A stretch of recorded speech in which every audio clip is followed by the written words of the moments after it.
Pemerintah Kabupaten Malang kembali membahas wacana pembangunan Jalan Tol Malang ke Panjen. Wacana ini telah disampaikan kepada Kementerian PUPR dan mendapat respon positif.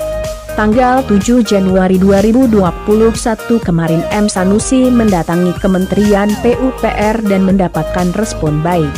Karena bupatinya datang maka harus segera dikerjakan, seandainya nggak datang belum direspon Kementerian PUPR, ujar Bupati Malang. Pria berkopiah hitam ini berharap pembangunan jalan tol dapat meningkatkan investasi di daerahnya. Lebih utamanya di daerah Kepanjen dan wilayah Malang Selatan. Malang Selatan sendiri dikenal dengan sejumlah wisata pantai yang cukup diminati wisatawan. Di antaranya Pantai Ngeliap, Pantai Balekambang, dan lain-lain. Sanusi mengaku fokus pembangunan jalan tol untuk sementara di Kepanjen terlebih dahulu. Beliau merekomendasikan lokasi ini karena Kepanjen merupakan pusat pemerintahan Kabupaten Malang. Kementerian PUPR merencanakan melaksanakan pembangunan infrastruktur konektivitas 2021 sampai 2024. Rencana-rencana tersebut antara lain pembangunan 2.724 km jalan tol dan 3.224 km jalan nasional baru.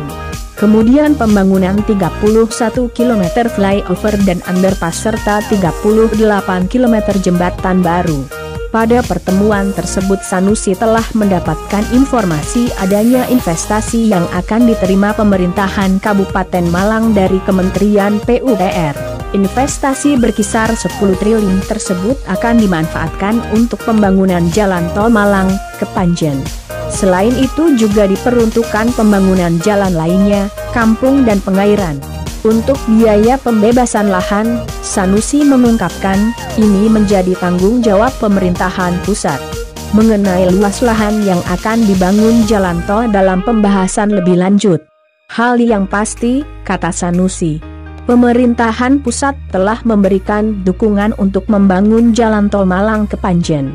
Semoga dengan dibangunnya infrastruktur jalan tol mampu mendongkrak perekonomian daerah-daerah yang ada di Jawa Timur. Jawa Timur, yes.